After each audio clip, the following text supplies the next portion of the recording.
الحمد لله نحمده ونستعينه ونستغفره ونؤمن به ونتوكل عليه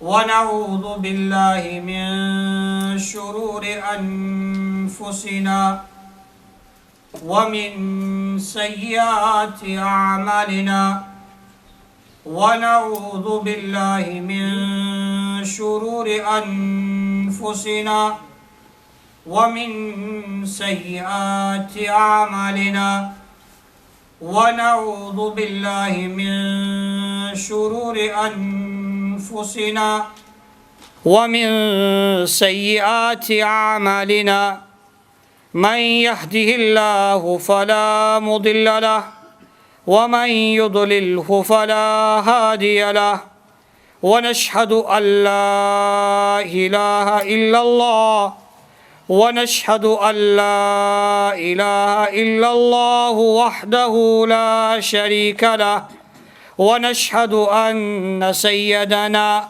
ونبينا وحبيبنا محمدا عبده ورسوله صلى الله عليه وعلى آله وأصحابه الذين هم خلاصة العرب العربا وخير الخلائق بعد الأنبياء ومن تبعهم بإحسان إلى يوم الدين أما بعد فأعوذ بالله من الشيطان الرجيم بسم الله الرحمن الرحيم لقد كان لكم في رسول الله أسوة حسنة لمن كان يرجو الله واليوم الآخر وذكر الله كثيرا وقال عز وجل يا أيها الذين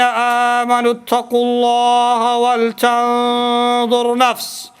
ولتنظر نفس ما قدمت لغد واتقوا الله إن الله خبير بما تعملون وقال عز وجل يا أيها الذين آمنوا اتقوا الله حق تقاته ولا تموتن إلا وأنتم مسلمون وعن أبي هريرة رضي الله تعالى عنه قال رسول الله صلى الله عليه وسلم كل أمتي يدخلون الجنة إلا من أبى قيل ومن يأبى يا رسول الله صلى الله عليه وسلم قال من أطاعني دخل الجنة ومن عصاني فقد أبى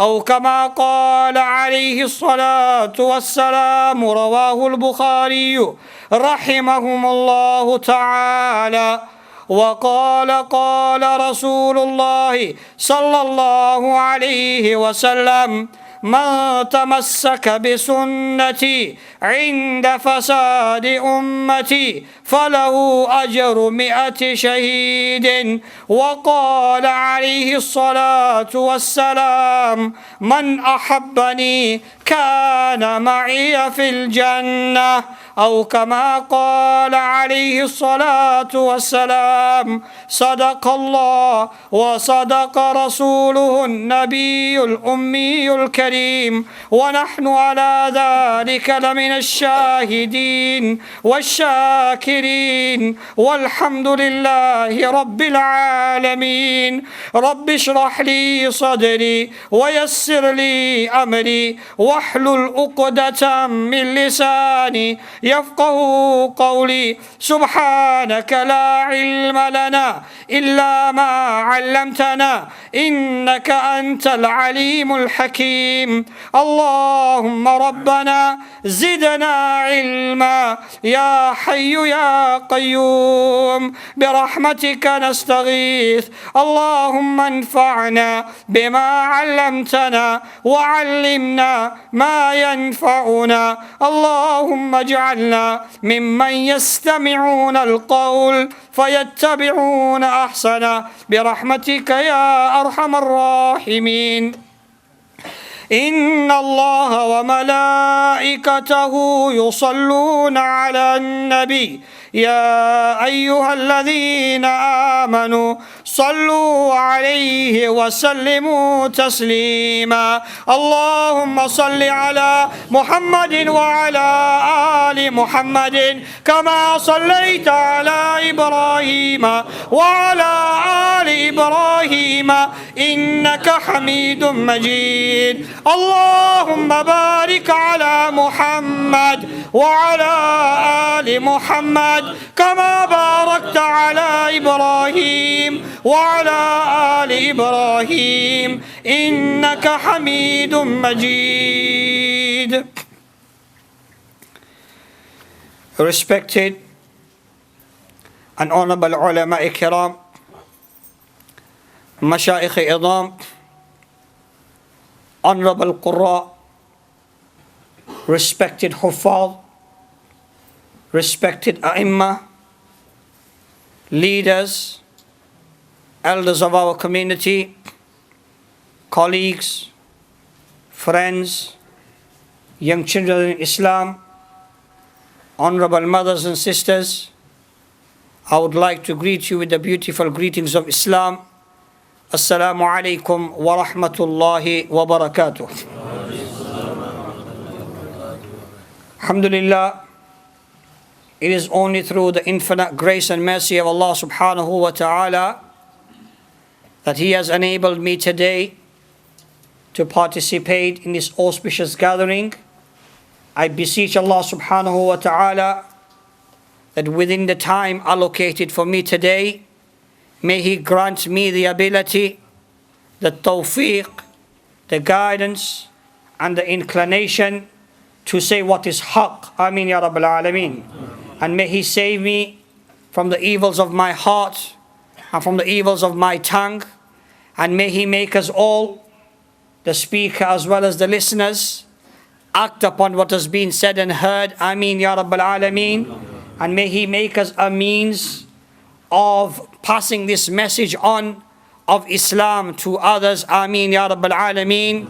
And may He make this gathering a means of our salvation and our forgiveness and our entrance into paradise in the hereafter. Ameen ya Rabbil Alameen. Brothers and elders, sisters and mothers, the situation of the Muslim Ummah today in many aspects is very, very worrying. Alhamdulillah, we have to praise Allah subhanahu wa ta'ala at all times. Alhamdulillahi ala kulli hal wa na'udhu billahi min hali ahli nar. Say it with me. Alhamdulillahi ala kulli hal wa na'udhu billahi min hali ahli nar.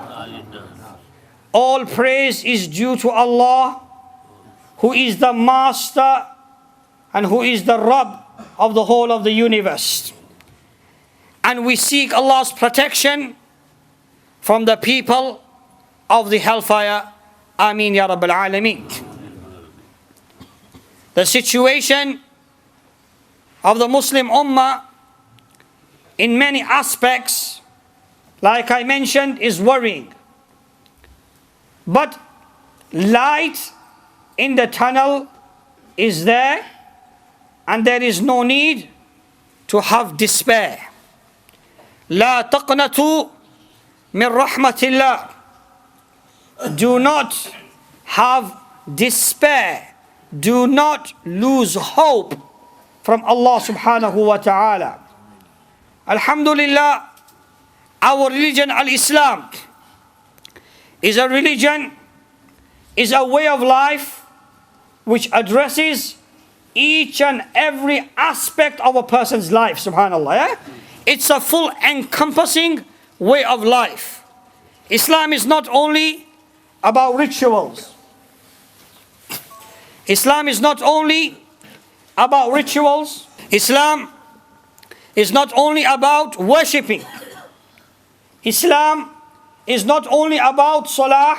It is a very fundamental pillar of Islam. A very fundamental aspect of our way of life. That our lives should be rotating around salah, subhanAllah. Yeah? This prayer is so beautiful of me and you. It's so great for a person's physical, mental, spiritual well-being, subhanAllah. This prayer is a gift from Allah. It's atiyah min Allah Azza wa Jal. It's a gift which has been given so that me and you can communicate on a daily basis, one-to-one, with our Lord. Say subhanAllah. Eh? We don't need no medium, subhanAllah. We don't need to call 101. We don't need to call 999. We don't need to call 911. But what we do need to call is 24434. This is Sheikh. Where do you get that number from? Yeah? Where do you get that number from? What kind of a telephone access code is that? This is the access code of our fard salah, subhanAllah. Eh? Of our fard salah. 2 rak'ah of fajr. 4 rak'ah of dhuhr. 4 rak'ah of asr. 3 rak'ah of maghrib. And 4 rak'ah of isha, which we offer collectively, which we offer ma'al jama'ah, in the masjid, in congregation. This is our means of communication for a believer. In fact, one of the greatest honors given to Rasulullah sallallahu alaihi wasallam was what? One of the greatest honors was given to him, and Allah Rabbul Izzah called him up to the 7 heavens. Allahu Akbar. Allah called him in Mi'raj. Subhanalladhi asra bi'abdihi laylan min al-masjid al-harami ila al-masjid al-aqsa alladhi barakna hawlah linuriyahu min ayatina. Allahu Akbar. Allah mentions here, Subhan, all glorification, all purification is only due to Allah. Subhanalladhi. This word holds so much weight, subhanallah. The word subhanallah is so great in the eyes of Allah. Only if me and you were to understand the value of this word, subhanallah. Allah subhanahu wa ta'ala's Prophet Muhammad sallallahu alayhi wa sallam mentions the very famous hadith that we read at the time of the completion of Bukhari Sharif. The very last hadith, kalimatani habibatani ila ar-Rahmani ثقيلتان في الميزان خفيفتان على اللسان سبحان الله وبحمده سبحان الله العظيم سبحان الله وبحمده سبحان الله العظيم سبحان الله وبحمده سبحان الله العظيم. رواه البخاري رحمهم الله تعالى. These great words, the very last hadith in which my Habib sallallahu alaihi wasallam has mentioned, there are 2 sentences which are beloved to Allah, which are beloved to the Rahman. Habibatan ila Rahman. They are beloved to the one who is merciful, subhanallah. They are beloved to the one who is compassionate, meaning who? Allah Rabbul Izzah. Allah Rabbul Izzah. Habibatani ila Rahman. But these 2 sentences, this kalimatan are very valuable, are very loved to Allah. But at the same time, they are very, very heavy in the scale, subhanallah. If you say them, lot of rewards is within those words. Thaqilatani fil mizan. Abdullah Abdul Rahman, Fatima Zainab will be thinking, so these words must be such which they are very beloved to Allah. Something that is beloved to Rahman. Something that weighs a lot of weight. These words must be very difficult to say. They must be very difficult to pronounce. They must be very difficult to memorize. No, my Habib Muhammad Mustafa Sallallahu Alaihi Wasallam says, they are beloved to Allah. They are heavy in the scales, but remember, they are very, very easy on the tongue, subhanallah. Very, very easy on the tongue, which are subhanallah wa bihamdihi subhanallah al-azim. These great words, great sentences. And muhaddiseen, the commentators of hadith, spend hours and hours and hours just explaining the word subhanallah. I cannot justify in the time allocated to me today the purification of Allah Rabbul Izzah. We are just mentioning, so Allah puts barakah in our talk, inshallah. Yeah? Allah puts blessings in what we are trying to say and what we are trying to hear today. So I was mentioning, Allahu Akbar, that Allah Rabbul Izzah took Prophet Muhammad Sallallahu Alaihi Wasallam from Masjidul Haram to Masjidul Aqsa, and from Masjidul Aqsa up to the 7 heavens. And on each heaven, this is our aqidah, fil yaqadah. This is the belief of the Jami' ulama, of the Ahlul Sunnah wal Jama'ah, of the Akthar Mufassirin and Muhaddiseen and Sahaba, that Rasulullah Sallallahu Alaihi Wasallam did Mi'raj in the state of being awake. It wasn't a dream. Because many people see many dreams, subhanAllah. Many people see many dreams. Sometimes a person sees a dream that they are in one place and a few minutes later they are in another part of the world. Yeah. And sometimes a person sees something which he doesn't want to see. A person sees something which he wants to see. So many a times dreams are such which a person doesn't have control over. Rasulullah Sallallahu Alaihi Wasallam's dream was not a dream. This was physical. This was physical journey. With his jism, ma'a jasadi, wa ruhi, with his jism and his spirit, Rasulullah Sallallahu Alaihi Wasallam went on the 7 skies. He went from the Buraq, from Makkah to Al-Mukarramah. The whole story is there. The ulama must have mentioned to you the great story of the ascension of the Prophet Muhammad Sallallahu Alaihi Wasallam to the 7 skies. He meets each prophet. And then the last heaven, he meets Hazrat Ibrahim, ala nabiyyina alayhi salatu wa taslim. Thereafter, Jibreel Amin says, Ya Muhammad Sallallahu Alaihi Wasallam, I cannot go further than this. I cannot go further than this. Because this is only your status. This is only your honor. This is why Urdu poet says, Sidratul Muntaha par, Sidratul Muntaha par, jab pahunche Nabi. Sidratul Muntaha par, jab pahunche Nabi. Sar jhuka kar ke Jibreel kehne lage.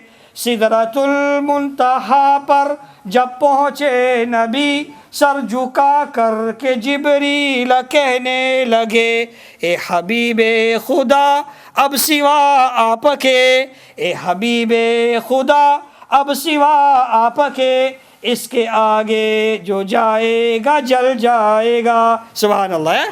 The poet says, when they reached the Sidratul Muntaha, the limits, and where Jibreel could not go further from that, Jibreel said, O Muhammad Sallallahu Alaihi Wasallam, it is only your honor that you can go further from this point. It's only you that can go further. If I go 100 millimeter further of a meter, 100th of a meter, slightly, my wings will be burnt into ashes. Allahu Akbar. Yeah. This is only your honor. O Rasulullah, you go further. Subhanallah. Sallallahu alayhi wa sallam. We are the ummah of this great Prophet. Subhanallah. Yeah? Rasulullah Sallallahu Alaihi Wasallam went further. And then, at that time, you know, when you go and meet somebody, and you love somebody, and somebody, especially I'll give an example of our children. When we go for our travel, and when we come back from our travels, even before we come back, when they phone us, what they say? Dad, bring this for me. Dad, bring this for me. They ask for gifts. Even though you're going to give a gift anyway. Some of you are going to gift, yeah, inshallah, yeah? All of you give gifts to your children, yeah? Don't be miser people, man, yeah. So when you go for your travels, or when you come back, they expect a gift from you. In fact, they ask, and they say, Dad, what are you going to bring me? Sometimes the parents and the father says, look, I'm going out for 2 weeks. I'll bring this for you, even before he goes. Why? To make that child happy. To make that child happy. We ask for a gift. We say, what have you bought for me? Whatever it's going to be kept near to our heart. Because that person has bought it for us, because they love us, subhanAllah. Yeah? Rasulullah sallallahu alaihi wasallam, when he went up to the 7 skies, and when he starts his conversation with Allah Rabbul Izzah, Allah asks the question, Ya Muhammad sallallahu alaihi wasallam, what have you bought for me? Subhanallah. Eh? What have you bought for me? Does Allah need any gift? Yes or no? I can't hear you. Yes or no? Is Allah in need of a gift? No. Yet, Allah Rabbul Izzah, out of His love for Rasulullah sallallahu alaihi wasallam, asks, says, what have you bought for me? Rasulullah sallallahu alaihi wasallam, in response, what does he say? At-tahiyyatu lillahi was-salawatu wat-tayyibat. Subhanallah. Say la ilaha illallah. This is where our tahiyyah comes from. Are we aware of this? Allahu Akbar. Don't we even know with the great du'as that we pray in our salah, where they origin from, where they come from? Allah's Prophet says, At-tahiyyat, all praises that can be given from the tongue.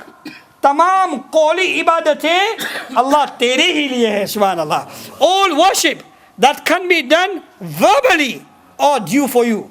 At-tahiyyatu lillah, was-salawatu, all worship that can be done physically. Tamam badani ibadate, Allah tere hi liye hai, subhanallah. At-tahiyyatu lillahi was-salawatu wat-tayyibat, tamam mali ibadate, all worship that can be done through monetary means is only due for you, Ya Rabb, Ya Lord, Ya Rabb al-Alameen. As soon as Muhammad Ya Rabbi sallallahu alaihi wasallam mentions this sentence, immediately Allah Rabbul Izzah responds by saying, Assalamu alayka أيها النبي ورحمة الله وبركاته. Subhanallah. As soon as he says that, Allah subhanahu wa ta'ala responds by saying, may the peace and blessings be upon you, O Prophet. Yeah? O Prophet, أيها النبي ورحمة الله, and may the rahmah, the mercy and the blessings be upon you. At that time the angels were there. The angels are there. Some Ravis say at that time the angels spoke out and they said, Assalamu alayna, Assalamu alayna. But they say Rasulullah sallallahu alaihi wasallam said this sentence in response. He said, Assalamu alayna, on all of us, wa ala ibadillahi salihin, and upon all of Allah's pious servants. Allahu Akbar. Ashhadu an la ilaha illallah wa ashhadu anna Muhammadan abduhu wa rasuluh. This is the tahiyyah. This is the dua which we pray in our qa'dah, in our tashahhud, in our qa'dah. We pray this tashahhud, we pray this tahiyyah, we call it at-tahiyyat to our children in the maktab. The name of his dua is tashahhud. There are mentioned many different narrations for this tahiyyah, az-zakiyat, and many different versions. Allah, alhamdulillah, Hazrat Zakaria rahmatullah alayh, Shaykh al-Hadith, Hazrat Maulana Muhammad Zakaria rahmatullah alayh, has compiled a book called 40 ahadith, Chalis durud, Chahal durud, and in that all these different versions from different ahadith have been collected together, mashallah. Yeah.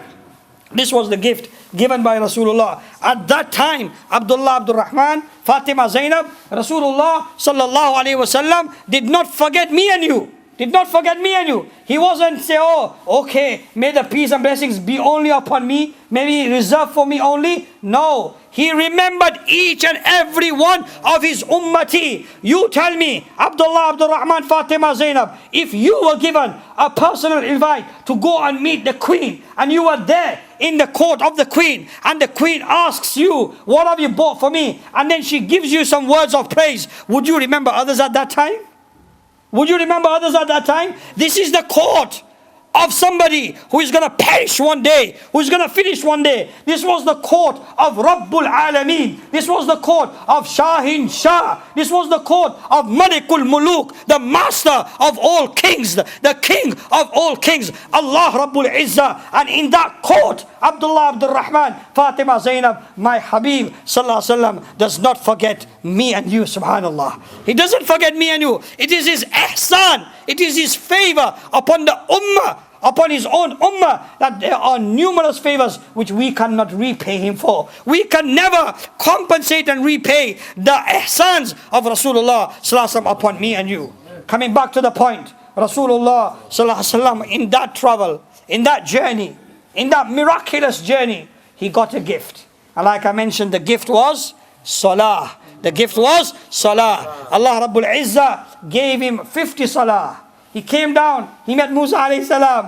What have you got from Allah? He says, Allah gave me 50 prayers. قَدْ جَرَبْتُ الْقَوْمِ قَدْ جَرَبْتُ الْقَوْمِ I have experience of my people. Oh Muhammad, go back.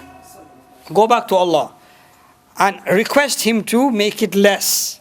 He goes back and forth many times. Back and forth many times. Eventually comes to 5.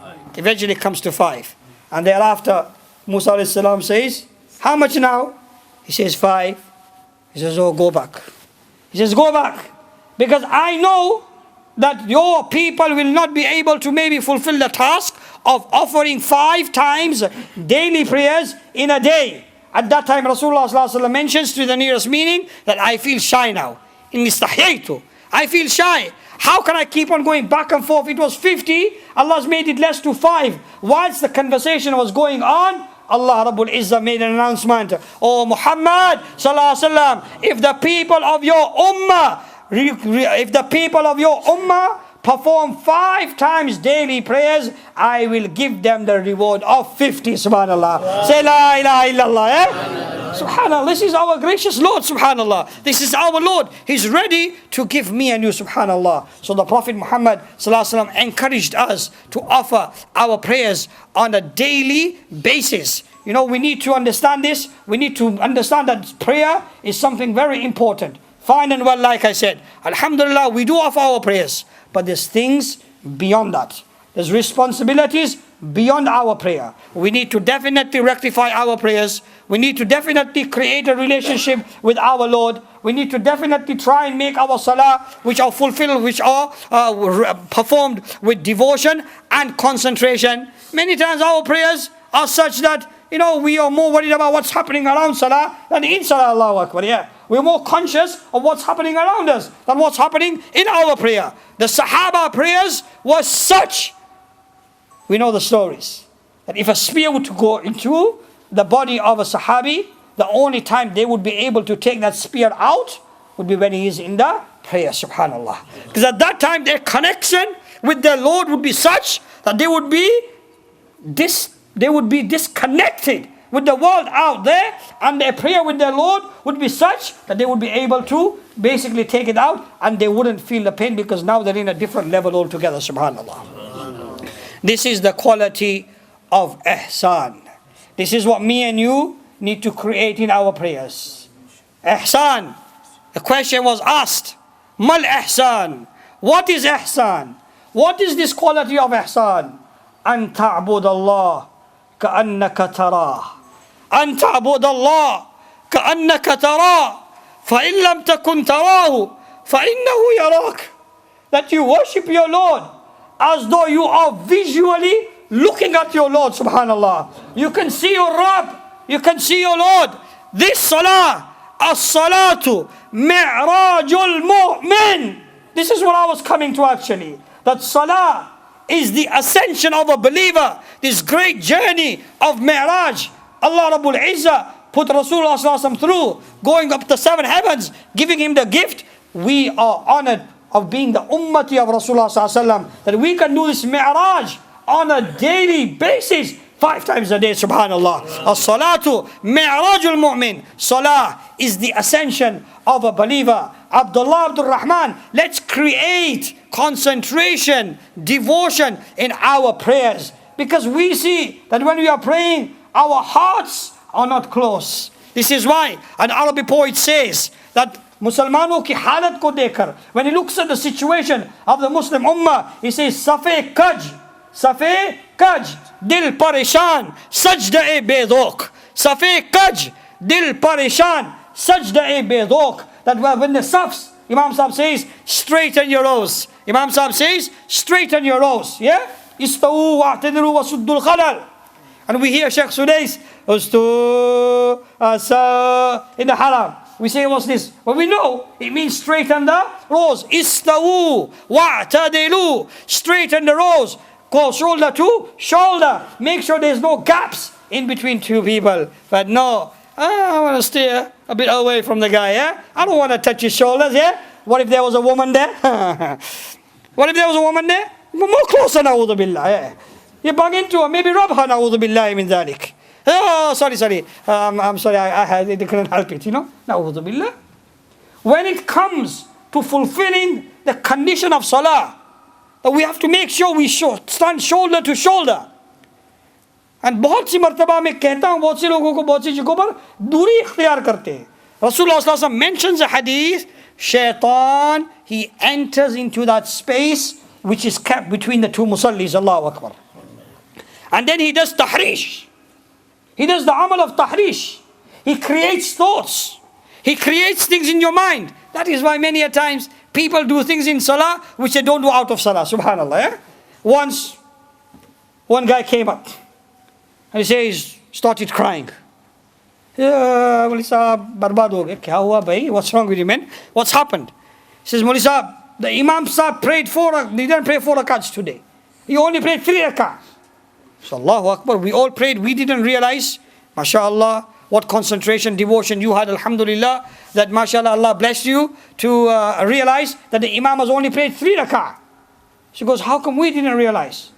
He says, Sheikh, the problem is, normally when I come for salah, I don't get time to think of I've got 4 shops. I don't get time to think of my, sales and my shopping. So what do? I stand in salah and I think about in the first rakat, first shop, mashallah. Yeah. What I've got to buy, how many sales I have to do. So I think about in the first rakat, second rakat. Now my 4th shop has been left behind.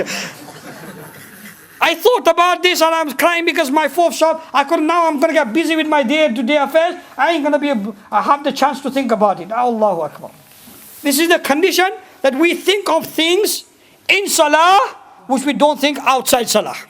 We think we're standing there in the court of Allah. We have to have this realization, كَأَنَّكَ تَرَاهُ, as though you are visually seeing Allah subhanahu wa ta'ala.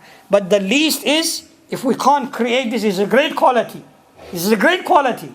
But if we can't possess that, فَإِن لَمْ تَكُنْ تَرَاهُ, then the least is Abdullah, Abdul Rahman, Fatima, Zainab, that we have to have this mentality. We have to think that my Lord is looking upon me. فَإِنَّهُ يَرَاكَ, that my Lord is looking upon me. So it's very important for me and you to understand. And our prayer needs to be done with concentration and devotion. We can't start doing things in salah which is not permissible. Nowadays you get people doing ajib harkats in salah. You got the signs up. Please switch off your mobile phones. Yeah? I can swear by the name of Allah, I have been into many, we have many functions that we have to go to because being in positions of people of leaders of faith, and we get an opportunity to maybe visit some of the churches, and it's amazing the amount of silence that is in their churches. When you come to the masjid, few guys standing over here, few guys sitting over there, you come in the masjid, it's like a supermarket, na'udhu billahi min dhalik. There should be peace and tranquility in the house of Allah subhanahu wa ta'ala. People are indulged in talk of the dunya. Na'udhu billah. The masjid. إِنَّمَا بُنِيَتِ الْمَسَاجِدِ لِذِكْرِ اللَّهِ وَلِتِلَاوَةِ الْقُرْآنِ. The masjids have been made for the sole purpose of the dhikr of Allah subhanahu wa ta'ala, of the tilawat of the Qur'an, of all these things which are connected to Nasai and the deen of Allah subhanahu wa ta'ala, to impart knowledge, to give guidance from the Qur'an and Sunnah. Not for gossiping, Allahu Akbar. This is a sign of Qiyamah. Rasulullah sallallahu alaihi wasallam mentions in one hadith, one of the signs of Qiyamah, رُفِعَتِ الْأَصْوَاتِ فِي الْمَسَاجِدِ. Allahu Akbar. These are the words of my Habib sallallahu alaihi wasallam. These are not the words of Rafiq Sufi. These are the words of Rasulullah sallallahu alaihi wasallam. رُفِعَتِ الْأَصْوَاتُ فِي الْمَسَاجِدِ. Voices will be raised. Not voices will be raised because they are giving a lecture like I'm doing now and giving you some advices and giving the importance. No. Meaning raising voices without a need. We see after Salah, everybody starts talking with each other. We see this mumming with each other, talking with each other. It's happening in Haram al-Kaaba, na'udhu billah. It's happening in Madinatul Munawwara, in Masjidun Nabawi, sallallahu alaihi wasallam. Peace and tranquility should be part and parcel of the Masjid. Allahu Akbar. That's why when people go one step, then they go 2 steps, and they go further and further away from the teachings of Islam. We get this illness, we've got this pestilence within our community of mobile phones ringing during Salah. Mobile phones, and then people have got the musical tones, na'udhu billah. They have the musical tones, and they have the tones which are the latest dum dum dum dum, yeah. They want to have the latest music, mashallah. Even the Buddhists want to have the music, na'udhu billah, yeah. Then the Buddhists have, why don't you have a just simple ringing tone? It is not permissible, not only for the layman, not for an alim. I also tell my colleagues, my friends, that it's not permissible for you to have a ringing tone. It's not permissible for, forget the Shaykhul Hadith, anybody. Ringing tone, musical tones are not allowed in Islam. In fact, let me go one step further. Many a times people say they want to show their taqwa. Masjid al-Taqwa, mashallah. And they want to show their taqwa. And they say, oh, I am going to have a ringing tone with the adhan. I'm going to have a ringing tone with the tilawat of the Quran. I'm going to have the ringing tone with the Naat Sharif. And what happens? Allahu Akbar. And answer the phone. So na'udhu billah, you've cut the word of Allah subhanahu wa ta'ala. You've cut the quality of Allah. The Rasulullah sallallahu alaihi wasallam pray adhan, Allahu Akbar, Allahu Akbar. And this is also disrespect to the name of Allah and to the name of Rasulullah sallallahu alaihi wasallam. That is why our ulama say we shouldn't keep even tones which are adhan, because adhan is not to remind us of a call. Yes, adhan is to remind us of prayer, of salah. The durood and the naat is not to remind us of somebody is calling us. It is to create the love of Rasulullah sallallahu alaihi wasallam in our hearts. These things should not be adopted. People take these things and they think it's part of Islam and part of my piety. No. Musical tones are not allowed. In the same time, these kind of nasheeds and nats are not allowed. Even as-salam, even as-salamu alaikum. Because I have noticed somebody had that ringing tone.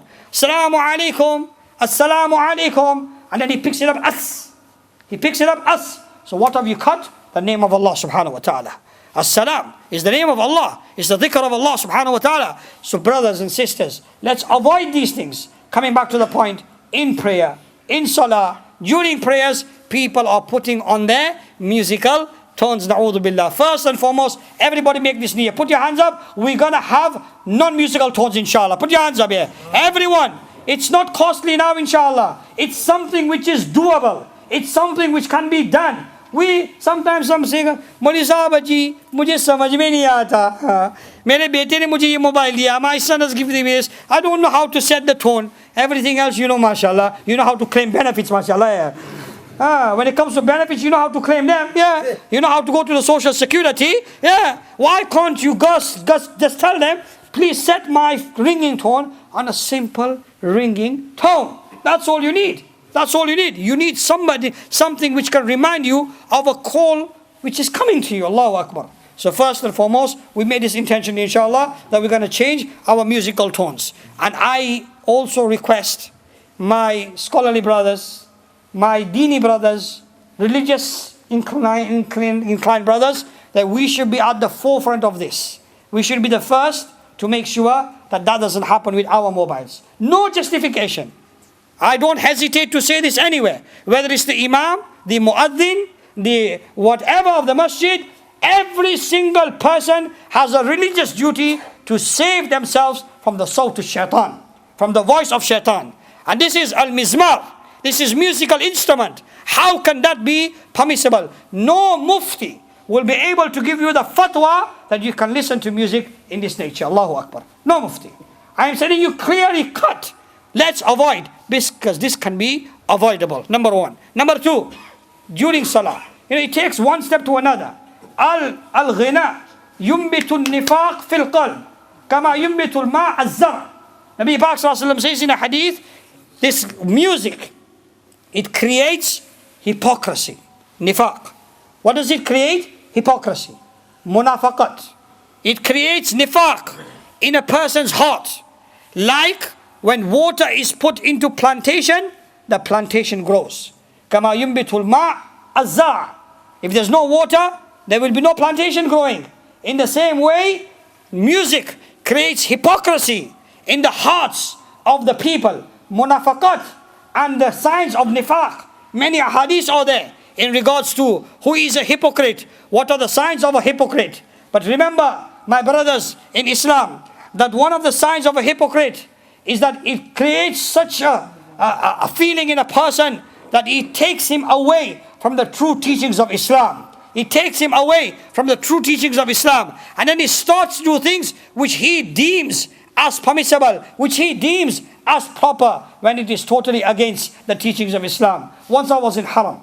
And a brother was standing next to me. You know, this musibah is so spread now, this pestilence. It's a plague on the ummah. These musical tones ringing even in the Haram, na'udhu billah. Even in the Masjid al-Nabawi sallallahu alaihi wasallam, in front of Rasulullah sallallahu alaihi wasallam's Rawda. You know, people are standing there and saying, "Ji haan, main roze pe pahunch chuka hu." Arey tera baap re, tu kya phone kar raha hai? You should concentrate. You are now near the blessed grave of Rasulullah sallallahu alaihi wasallam. You should be focused upon as-salatu was-salamu alayka ya Rasulullah. You should be focused on praying durood on the Prophet ﷺ. What do you want to do of calling somebody and saying, "Oh, I am now here, oh, this is what's happening"? Why do you want to do all that for? Did people used to do that 10, 15 years ago? They had no means of communication. That's why today people are going in the thousands. Such situation. People are going in the thousands. Expansion upon expansion. Expansion upon expansion is taking place in the Haramain Sharifain. Yet, the question I always ask myself, the hadith of Rasulullah sallallahu alaihi wasallam, the masjids will be full. Masajiduhum amira wa qulubuhum khaliyah. The masjids will be full, yet their hearts will be empty. Empty of the love of Allah. Empty of the love of Rasulullah sallallahu alaihi wasallam. Because they haven't got that connection. They haven't tried to create the quality of ihsan within themselves. Masajiduhum amira. Expansion upon expansion. We can't fit these. Too many pilgrims are going. But how much ruhaniyat is there? It's a big question for me and you to ask. It's a feeling that you feel. And you see many of our mashayikh and many of our scholars who have the spiritual insight, they complain of this. Ruhaniyat, logo mein wo nahi pai ja rahi hai. In the olden times, less people used to migrate. Less people, used to go. The means were less. People's financial conditions were not well off. Less people used to go. Yet the ruhaniyat, which they used to feel there, was immense, subhanallah. Was mesmerizing. This was the situation. Wallahi, this guy in the Haram al-Madinah, in the Haram al-Kaaba, praying salah. And what does he do? Hajib, ringing phone goes on. And as soon as the ringing phone goes on, during salah, he takes his phone out. Assalamu alaikum, kif hal? Ana fi salah, atakallim ba'dain. Hajib. He says, I'm in salah, I'll call you back later. Now you tell me, how can that be permissible? His namaz has been finished. His namaz finished. One guy I met, I told him afterwards, "Oh, I thought you're allowed to do that." Another person in Haram al-Kaaba, he was standing next with his young child and he was praying salah. Every 3 seconds, he'd pull his child, make him sit down. Pull his child, make him sit down. And then after, suddenly, what do I notice? He starts saying, sit down here. Eh? He's praying namaz. And after the 2 rak'ah, I said to him, "Assalamu alaikum, brother, how are you?" "Alhamdulillah, where do you come from?" He says, "I come from Hyderabad or something." I says, "MashaAllah, you come for Umrah?" He says, yeah, Alhamdulillah Rabbil Alameen, I come for Umrah. And Alhamdulillah, I said, MashaAllah, you've come with your family? He said, Alhamdulillah, I've come with my family. I says, brother, you ain't supposed to talk during Salah. So seriously, are we not allowed to do that? I said, what do you expect, yeah? This is the effect of leaving the true teachings of Rasulullah. The simplest of rules in Salah is communication. It was allowed in Islam in the early days that people could respond to the salam. In the early days of Islam, if somebody said Assalamu alaikum and somebody was praying Salah, they could reply by saying Wa alaikum assalam. This was in the early days of Islam. Thereafter, this hukam became changed and a hukam became mansukh, and it was taken away and said now, from now on, only those things will be allowed in Salah which has been prescribed by Rasulullah sallallahu. And he said, Sallu kama ra'aytumuni usalli, pray Salah as you see me praying. Allahu Akbar. So Abdullah Abdul Rahman, Fatima Zainab, Waqi'i, in the reality is we need to think very deeply that the situation of the Muslim Ummah in regards to prayer, in regards to his neglectfulness, is waqi'i. What does the poet say, like I mentioned? Safi kaj. That the hearts, the safs are not straightened. And when the safs are not straightened, it will have a spiritual effect. That people's hearts will not be easier to each other. Safi kaj, dil pareshan. The hearts are always in anxiety. Shoulder to shoulder, no. You don't want to stand straight, we have the lines. We say, please straighten the rows. But no. Safe kaj, dil pareshan, sajda-e bedok. And then the person does sajda, and then that's the position, which is the most beloved position to Allah of a believer, is that he is in the state of sajda. Allahu Akbar, la ilaha illallah. The sajda is the position, my Habib Sallallahu says to the effect, that is the position which Allah loves the most in regards to His servants. And what do? We spend the least time in our sajda. Subhanallah, Allah. And we don't even try to offer our sajda properly. Umirtu an asjud ala sab'ati a'zum. Umirtu an asjud ala sab'ati a'zum. Wa ashara biyadihi ala al-jabah. Rasulullah mentioned, I have been ordained by Allah to perform sajda with 7 parts of my body. And then he gestured towards his forehead, meaning the forehead and the nose. And then wal yadayn, both the hands. Wal rukbatayn, both the knees. Wal qadamayn, both the feet. These are the parts of the body that have to be placed on the ground in the state of sajda.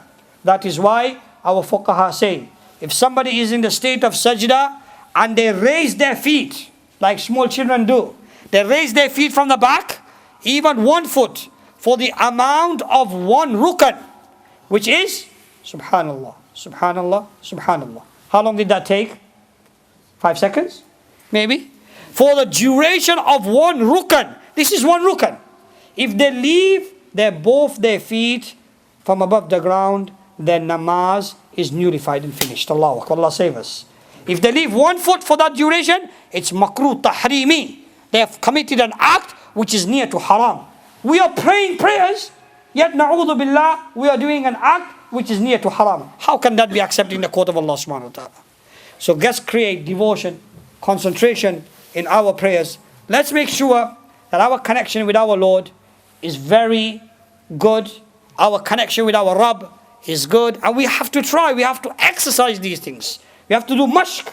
And the way we're going to do mashq is we need to pray our nawafil, our sunan, and that will give us some concentration inshallah in our fara'id. Allah give jazai khair to our tablighi brothers, mashallah. When they take brothers out in the path of Allah subhanahu wa ta'ala, they tell them to do this exercise. They tell them that they have to pray long nafal prayers, so that the long nafal prayers will assist them to have concentration in their follow the salah, inshallah, yeah? So this is very important, my brothers and sisters. We need to do our salah with the quality of ihsan. I actually wanted to do a talk on a different topic altogether, but maybe this was destined for me to say these things today. It was from Allah subhanahu wa ta'ala. And I beseech Allah subhanahu wa ta'ala that may He give us all the true understanding, the true guidance to understand what has been said and heard today. Brothers and sisters, coming to just a few points in regards to the importance, I was saying, of all aspects and the importance of youth, the importance of being a young person. This is a topic in itself. Rasulullah ﷺ has given so much emphasis in regards to taking care of your youth. اغتنم خمسا قبل خمس شبابك قبل حرمك. In one hadith he says, value 5 things before the occurrence of the other 5. And out of that one is what? Youth, before the occurrence of old age. You ask an old man, now alhamdulillah, he becomes religious. Now he wants to do many things, but he can't do. Because health is not gonna permit him. It's not gonna make him able to do those things. He say, oh, I hope I would have done this in my youth. Allahu Akbar. This youth which Allah has given me and you is a ni'mah from Allah subhanahu wa ta'ala. Allah Rabbul Izzah has given us this youth which is a blessing from Allah subhanahu wa ta'ala. My young friends, let us make sure that we spend specifically our youth. Because one of the first questions that will be asked to us on the Day of Judgment will be in regards to our youth. لا تزال قدم عبد يوم القيامة حتى يسأل عن 4 عن عمره فيما أفناه وعن شبابه فيما أبلاه. He will be asked a specific question in regards to his youth, how he spent his youth. Alhamdulillah. Many things nowadays, people say, mashallah, I'm still a young man, mashallah. I'm still young, I'm still in my youth. They would say that. Fine, let them understand that. But the important aspect is that we have to become those who act upon the teachings of Rasulullah sallallahu alaihi wasallam. The worries and the situations which the Muslim Ummah is facing, many problems are faced due to our youth issues, due to our youth problems. Many drugs issues are within our youth. Many crime rates are within our youth. Many things are happening within our youth which we need to educate them about. Alhamdulillah, the crowd that is here today are those who are blessed from Allah subhanahu wa ta'ala. The crowd of sisters that is attended today are those who are blessed from Allah subhanahu wa ta'ala. May Allah reward you for your attendance. Ameen ya Rabbil Alameen. But now you have a responsibility to pass this message on to those who are hesitant to come to the masjid. My request and my appeal to my elders, let's not become a means of those who are turning people away from the masjid. Like I said, there are many institutions out there who are more than happy to welcome the Muslim youth in many activities which are against the teachings of Islam. Because we put them off from the masjid. We say, oh, this guy is coming, he's dressing up in a certain way, he's doing this. No, we need to welcome them. We need to make them feel that there is peace and solace in the house of Allah subhanahu wa ta'ala. Only then they will become those who will uphold Islam at a later stage, inshallah. Because the elders are here today. When you're not here tomorrow, who are going to be those who is going to take the message of Islam further? Who are going to be those who are going to uphold Islam further? We need to make sure, we need to bring them in to the house of Allah. We need to bring them closer to our scholars and mashayikh and our elders and our pious people. We need to make them have this connection with the house of Allah subhanahu wa ta'ala. Not take them away. Not to discourage them from coming to the house of Allah subhanahu wa ta'ala. That is one of the main problems which we have in many of our masajids today, that they are not having a good relationship with the youngsters. Alhamdulillah, masjids like yours, mashallah, are holding talks for the youngsters, are having these youth programs.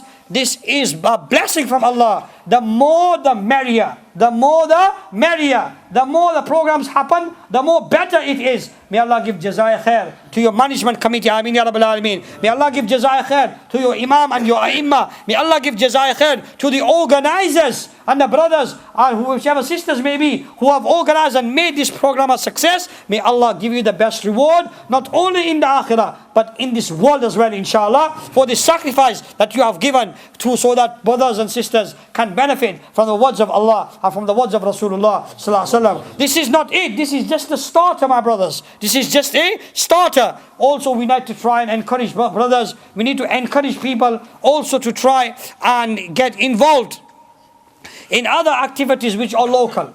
Our weekly ta'leems that take place, our weekly gush that takes place, and every other activity which is from the masjid, which is in relationship and in connection for the betterment of the society. We need to try and get involved in those activities, inshallah. Yeah, we need to give sacrifice. If Allah gives us the opportunity, we should go out also and spend some time in the path of Allah subhanahu wa ta'ala, so that we are in a mahol, in an environment, we go and we try to spiritually elevate ourselves. We also go to the khidmah of the scholars, of the ulama, mashayikh, so that spiritual illnesses can be eradicated, inshallah. We can do islah qalb through the pious, our pious scholars and mashayikh, inshallah. We need to try and do and assist and support all works of deen, inshallah. All works of deen. Not that this is only one work and that's the only work I'm going to support. All works of deen are supporting each other. We are bunyan. We are a building. Every brick is supporting the other work. Whether it be through the form of da'wah wa tabligh, whether it be through the form of imamat wa khitabat, whether it be through the means of ta'lif wa tasnif, whether it be through the form of establishing Islamic schools, whether it be in the means of establishing Islamic institutions and Islamic relief organizations, whether it be in any form or shape, all are doing the work of deen. All are doing to try and better the situation of the Muslim ummah. So therefore, my brothers and sisters in Islam, may I ask and appeal to our elders, support this work that is taking place. Assist them and take it one step further, inshallah. Take it further and further, so that the benefits of this work can be felt not only by the Muslim community, but also by the non-Muslim community. Because Islam is not a religion that has just come for the Muslim community. Islam is a universal religion. Islam is a way of life. Islam has got nothing to do with terrorism. Islam has got nothing to do with fundamentalism. Islam has got nothing to do with extremism. We don't need politicians. We don't need so-called figures to remind us of what we are. Because we know from our Quran and Sunnah what Islam teaches us, alhamdulillah. The Quran clearly states, وَكَذَلِكَ جَعَلْنَاكُمْ أُمَّةً وَسَطًا. We have made you a moderate nation. These are the words of Allah subhanahu wa ta'ala. We are not right wing or left wing. Alhamdulillah, Allah has blessed us with this deen of Islam, which has come for the betterment of all humanity, subhanallah. We have come for the betterment of all mankind. We have to share this beauty of Islam to the community out there as well. Let me pose a question before I finish. And let me say, just a few weeks ago or a month ago, our program was broadcasted in regards to people accepting Islam in the Western Hemisphere, and especially in UK. Who is accepting Islam? And in that report, they mentioned that 2/3 of people, out of about 5,000-6,000 people that accept Islam maybe on an annual basis, 2/3 of them are women, subhanallah. Yeah? 2/3 of them are women. Now you tell me, how much have we actually tried to pass the message of Islam to the women folk? Women are the ones which can bring a great difference to our society. Like we cater for the males, we definitely need to cater for the females. There are more in number in the world than males. There are more women in this world than there are females. So therefore, we need to understand that we also need to have regular programs for our women folk, so that they can take up this responsibility of trying to pass on the beautiful message of Islam to the women folk, because they have direct access to women. We have got limited access. Today, we've got the access of the microphone.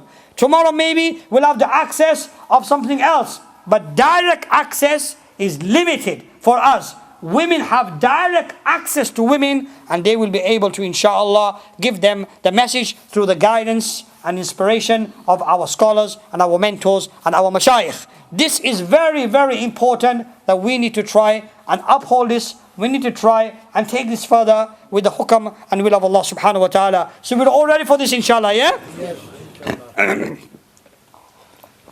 We're all ready for this, inshallah, yeah? Everybody put your hands up, inshallah. Nobody should leave their hands down. Everybody will try according to their ability and capacity to try and spread the true message of Islam in the best form which is possible for them, inshallah. And especially my young friends, treasure this value. Treasure this. You are those who the media maybe wants to target. And you are the ones which they are saying this and the other about. But no, we have to prove that wrong. We have to say Islam means peace. Islam is a religion of peace. And Islam was not spread by tyranny or harmony. Just to conclude and to say, just yesterday, the media, the most of the reason whenever they have an Islamic debate, they always criticizing Islam in regards to rights of women. Whenever they say, oh, Islam is a religion which suppresses women, which does this, which does that, which doesn't give the rights. You won't believe, just yesterday, I got an article sent to me which was published in the Washington Post. And it was written in there that Islam empowers women, subhanAllah, yeah? Islam empowers. We don't need these articles, but because nowadays people get more amazed and they feel, wow, they can say, wow, when they read that some kind of a article has come in some newspaper, this has been mentioned. Allah has given the honor to the women through the blessed tongue of Rasulullah sallallahu alaihi wasallam. But sometimes we feel, wow, it's been mentioned in the papers as well. Just for the sake of mentioning and to endorse the Quranic, and to not endorse, because we don't need no endorsement. Just to mention that Allah Rabbul Izzah has told us as a reminder that even the other communities out there are now understanding without a shadow of doubt that Islam is definitely a religion which is empowering women. Otherwise, you tell me, why would the indigenous population, the indigenous white population, women, 2/3 accept Islam? Is it because they see that Islam is a religion for the sake of their marital spouses, for the sake of getting married? No. Alhamdulillah, many of these sisters have accepted Islam because what they saw the truth of Islam. The question lies, how much have me and you contributed towards the advancement of Islam? And if we've not done that it is our duty. فَلْيُبَلِّغْ الشَّاهِدْ الْغَائِبْ. The ones that are present here today should pass this message on to others. Rasulullah says, بَلِّغُوا عَنِّي وَلَوْ آيَةً. Even if you know the knowledge of one verse, it is your responsibility to do tabligh, to propagate, to pass this message on. Let's go from here today. Number 1, we're going to learn, inshallah. Number 2, we're going to practice, inshallah. Say inshallah. And number 3, we are going to propagate to the best of our ability, inshallah ta'ala. وَمَا عَلَيْنَا إِلَّا الْبَلَاغِ وَصَلَى اللَّهُ عَلَى النَّبِيِّ الْكَرِيمِ سُبْحَانَ اللَّهِ وَبِحَمْدِهِ سُبْحَانَكَ اللَّهُمَّ وَبِحَمْدِكَ نَشْهَدُ أَن لَا إِلَهَ إِلَّا أَنْتَ نَسْتَغْفِرُكَ وَنَتُوبُ إِلَيْكَ وَصَلَى اللَّهُ عَلى النَّبِيِّ الْكَرِيمِ فَجَزَاكُمُ اللَّهُ خَيْرًا أحسن الجزاء في الدارين والسلام عليكم ورحمة الله وبركاته.